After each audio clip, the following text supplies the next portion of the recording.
My truck is saying I got low tire pressure. Better go find out. So I went and checked. I don't know what's wrong with it. I'm gonna get my TPMS going. It's a little more accurate. I'm guessing that it's 23, 24 this morning. So I'm guessing that's why. Oh, hey! Welcome to RV Fishing Chat. It's actually a little early. I'm on my way. Okay, so maybe I got some problem. I'm actually on my way to a special event at work, special meetings. So I got one. No, those are trailer tires. So right rear is at 70 pounds instead of 80. That's kind of to be expected. It says internal tire pressure is 28, or temperature is 28, if you believe that. Probably is about right. So, other tires haven't shown up yet, so I'm sure they'll beef here in a minute. So if you spin your wheels a lot, does that increase the tire pressure? I mean the tire temperature? Yeah. So, leaving so early, I haven't had time to have my regular stuff, so I'm going to have a coffee candy. Yeah, I know. Stupid. But I've already had something to eat. So that's good.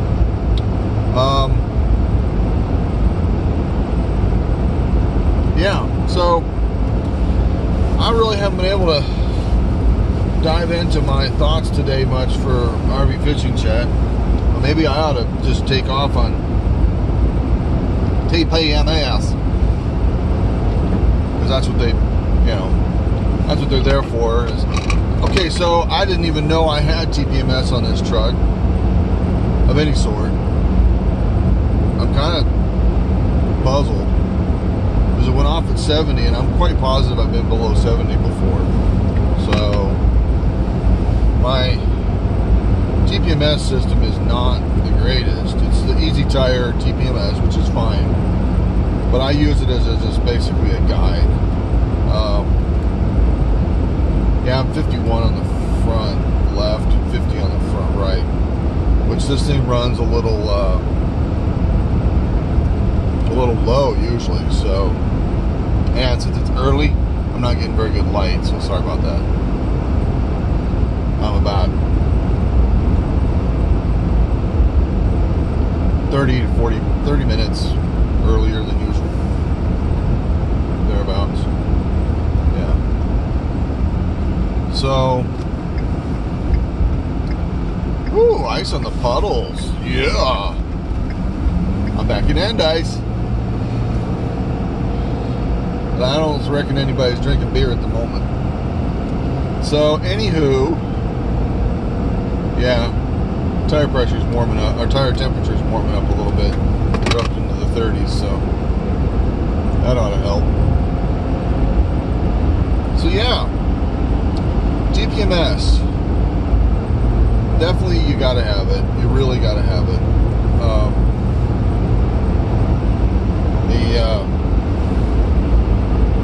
Just the benefits of having something like that while you're driving down the road is huge. I mean, it doesn't take a rocket scientist to figure that out, but like I was saying, we have the Easy Tire. I can't hold it still, and it's probably backwards because I'm running in reverse camera mode. It's a pretty cool little system. It can take like 20 sensors or something. You do dualies on your truck and have 3 axles on your trailer, and you'll still be fine. And probably even a couple axles beyond that. Now, I don't know how well it would do with a double trailer. In other words, if you had, some people have a 5th wheel with a trailer behind it, so you you got 2 trailers behind a truck.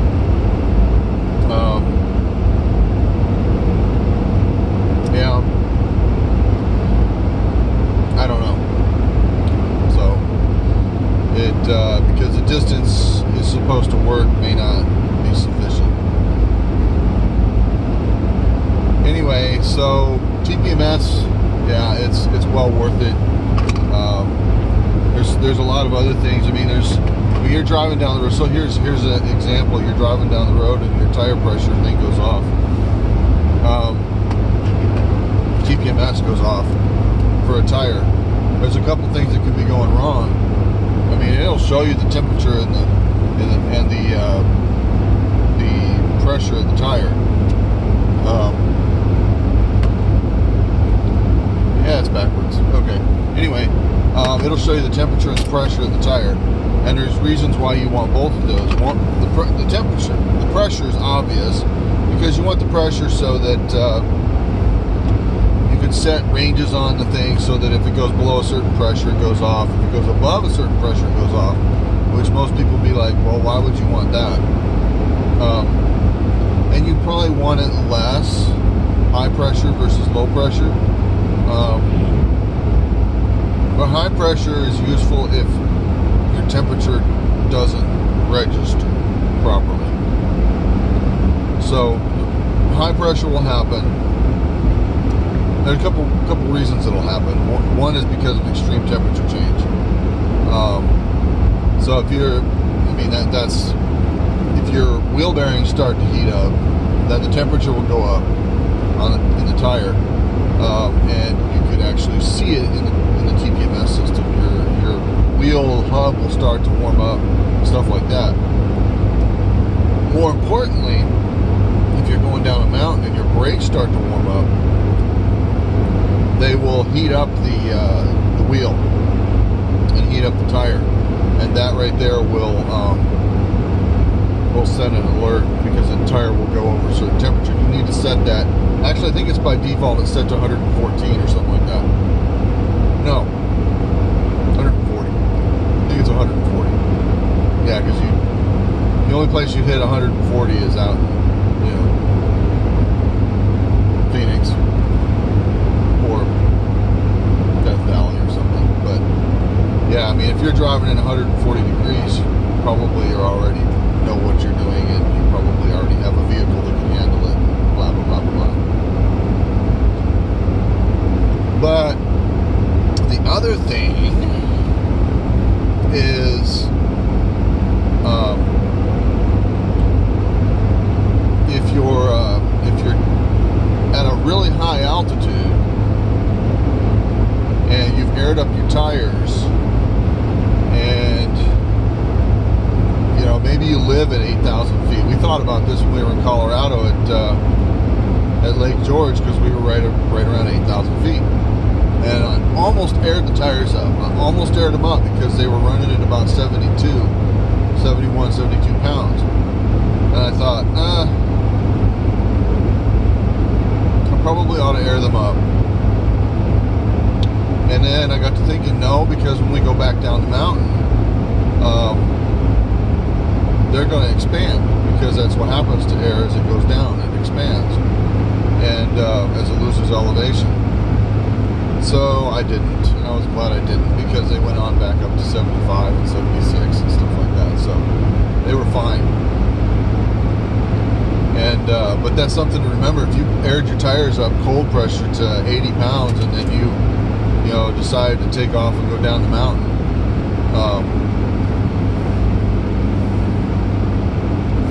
then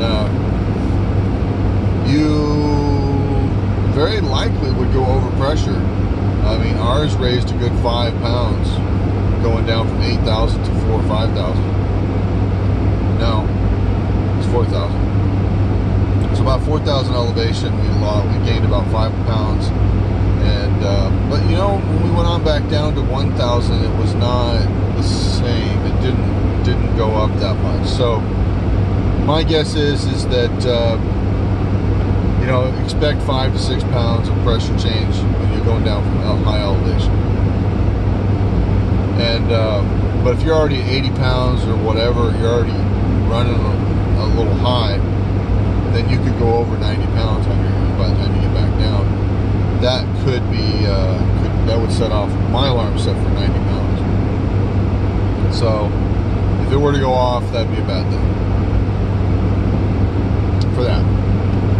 So, coffee candy. It's the kind that has the filling in the middle.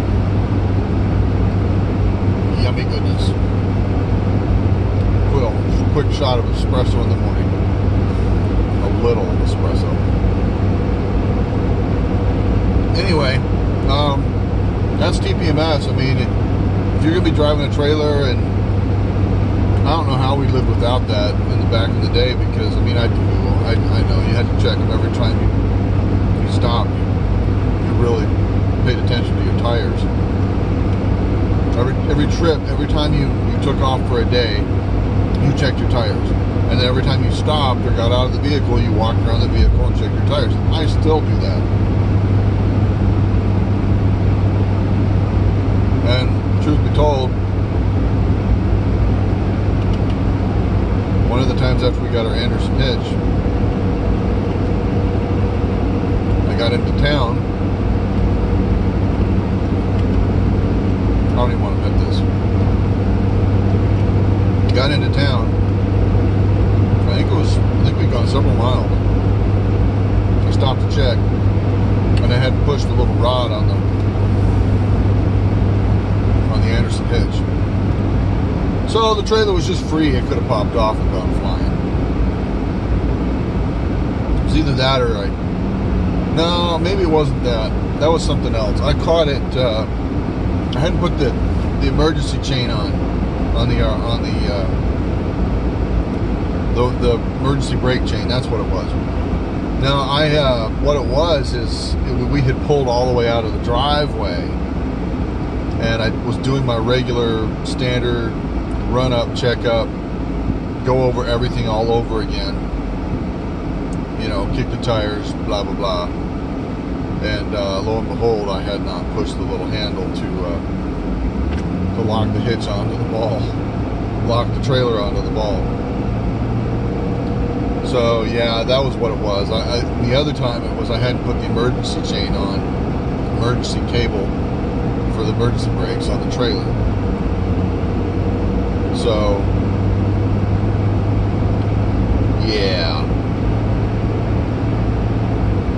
that's not so bad. I mean, it's not ever supposed to need to be used, but it's only there for emergencies. Generally, you don't have emergencies. You hope. At least not that kind, because that'd be really, really bad. Anyhow, so there you go. I'm going to let you go because it's already been 13 minutes, and that's about time enough. So, y'all have a good day. I'm going to talk in a real strong Texas accent. If you don't like it, you can just go somewhere else. But subscribe, and like it. I know I'm a dork. Bye. Oh, yeah, that's right. Safe travels and tight lines.